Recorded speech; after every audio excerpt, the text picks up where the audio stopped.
विधायक का पता नहीं कहाँ रहता है। और जो यहाँ से बीजेपी का जो नेता अपने आप को कहता है, उसकी मेरे ख्याल से तो उसका जो व्यवहार है, बात करने का ढंग है, अफसरों से काम लेने की बात है, मेरे ख्याल तो इनके व्यवहार को देख करके कोई यहाँ पर आना पसंद नहीं करता। बात है, कोई नाजायज़ नहीं है। जब उन कानूनों में गलत है तो उनको ख़त्म करो। अब से पहले भी देश 70 साल से 75 साल हो गए देश को आज़ाद हुए। 75 साल से सबका काम ठीक चल रहा है। किसान अपनी जिनिस ले जाते हैं, मंडी में बेचते हैं। एमएसपी चाहे कम है, चाहे ज़्यादा, चाहे फ़ायदा है, चाहे नुकसान है, सारा उसके हिसाब से, एक नॉर्मल हिसाब से चलता है। तो अब कौन सी बिजली आकर के गिरेगी? एक भाई इनके ऊपर जो है ना कानून थोपे जाए और जो है ना मंडी से बाहर जो है ना औने पौने भाव पर किसान की जिनिस खरीदी जाए। किसान तो अन्नदाता नहीं, पेट भरने वाला दाता है। भगवान हर जीव को पैदा करता है, चाहे कीड़ी से लेकर हाथी तक। और किसान मेहनत करके दिन रात एक करके सांपों में और गर्मी में, धूप में, सर्दी में, बारिश में मेहनत करके कमाता है और सबका पेट भरता है। और उसके साथ इस तरह की जाति 8 महीने से बैठे हैं गर्मी में, सर्दी में, बारिश में, मच्छरों में, और उनकी कोई सुनवाई नहीं करता। ये इनको भुगतना पड़ेगा। चलो आज राज सत्ता में, लेकिन भगवान बहुत बड़ी ताकत है।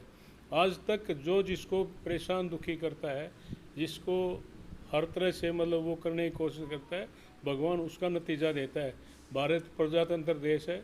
बंगाल का इलेक्शन आप लोगों ने देखा, ये कहते थे कि 200 पार 300 पार, उनकी घर निकाल करके रख दी। अब यूपी का इलेक्शन आएगा, उसमें आप देख लेना यही हालत आने वाले इलेक्शन में वहाँ होगी। देश में जहाँ भी जो इलेक्शन होंगे, इन्हीं बातों को लेकर के, आज चाहे वो किसानों की बात है, चाहे बेरोजगारी की बात है, चाहे महंगाई की बात है, सब चीज़ों को लेकर के लोग सारी बातों को याद करके इनका नतीजा इनको हर हालत में देंगे। सर, मुहिम में एसडीएम, तहसीलदार, नायब तहसीलदार समेत तमाम कई जो अधिकारियों के पद खाली पड़े हैं। क्यों, क्या बात है? लीडर क्या कर रहे हैं? यहाँ का विधायक क्या कर रहा है? शासक पार्टी का नुमाइंदा क्या कर रहा है? नुमाइंदा तो खैर उसके कर्म में नहीं लिखा नुमाइंदगी करने का तो, लेकिन इलेक्शन तो कई बार लड़ लिए भाई ने। लेकिन अब वो कहता है कि मैं भारतीय जनता पार्टी का नेता ही मैं हूँ यहाँ से, तो वो क्या करने लग रहा है? किस वजह से ये सारे जो इम्पोर्टेंट पद हैं, लोगों को दिन रात काम के लिए जाना पड़ता है और वो पद खाली हैं। मैं समझता हूँ कि इस हल्के का दुर्भाग्य है। कोई जिम्मेदारी से अपनी बात नहीं करता। विधायक का पता नहीं कहाँ रहता है। और जो यहाँ से बीजेपी का जो नेता अपने आप को कहता है, उसकी मेरे ख्याल से तो उसका जो व्यवहार है, बात करने का ढंग है, अफसरों से काम लेने की बात है, मेरे ख्याल तो इनके व्यवहार। वो साईं हॉस्टल है, जिस प्रकार से अब ओलंपिक के गेम हुए और हमारे बच्चे 6-7 जो है मेडल लेकर के आए हैं, उसको और बढ़ावा देने के लिए हमारे इलाके में बच्चों के अंदर पोटेंशियल की कमी नहीं है, सुविधाओं की देने की ज़रूरत है। और उस सुविधा के रूप में हमने यहाँ पर साईं हॉस्टल बनवाया और स्टेडियम वगैरह को जो इम्प्रूव करवाया। लेकिन अब जो चर्चा चल रही है कि वहाँ पर हॉस्पिटल चलाएंगे, ये बिल्कुल गलत बात है। हॉस्पिटल चलाना है, हॉस्पिटल बनाना है, तो ये जगह कोई कम नहीं है हॉस्पिटल के लिए। और ये शहर के अंदर बढ़िया जगह पर है जहाँ पर हॉस्पिटल होना चाहिए। इसको मैं डिसमेंटल करके चाहे कितनी मंजिल की बिल्डिंग बना लो, बनाने की और करने की ज़रूरत है, तो ये करने की ज़रूरत है। वहाँ पर साईं हॉस्टल को हॉस्पिटल में बनाना बिल्कुल गलत है, मैं इसका विरोध करता हूँ। देखो, तिरंगा हमारा सम्मान है, देश का राष्ट्रीय ध्वज है, ये सब के लिए गौरव का प्रतीक है और इसको कोई भी प्रयोग सम्मान से करे तो किसी को कोई दिक्कत भी नहीं है। लेकिन स्वार्थ में कोई तिरंगे का यूज़ करे तो वो बात गलत है। तिरंगा यात्रा निकाली, शहीदों को के याद में जो है तिरंगा निकाला, लेकिन एक महम कस्बा ही थोड़ा शहीदों का स्थान है।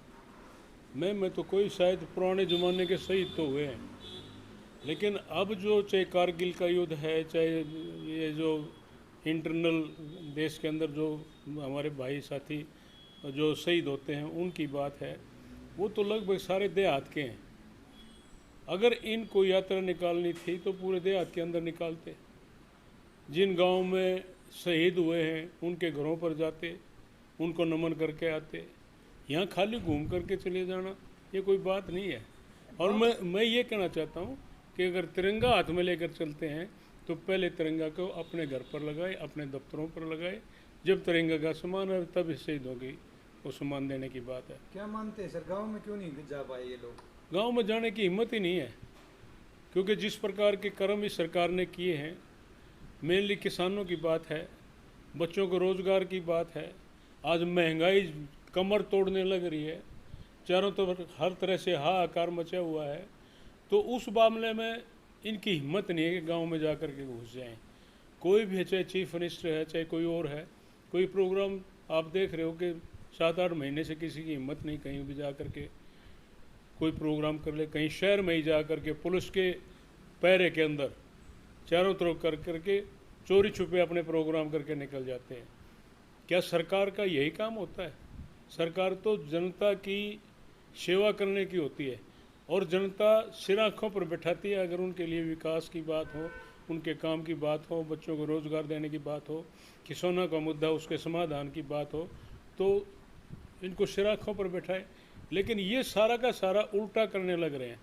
अब किसानों की बात है, 8 महीने से बैठे हैं, जायज़ बात है, कोई नाजायज़ नहीं है।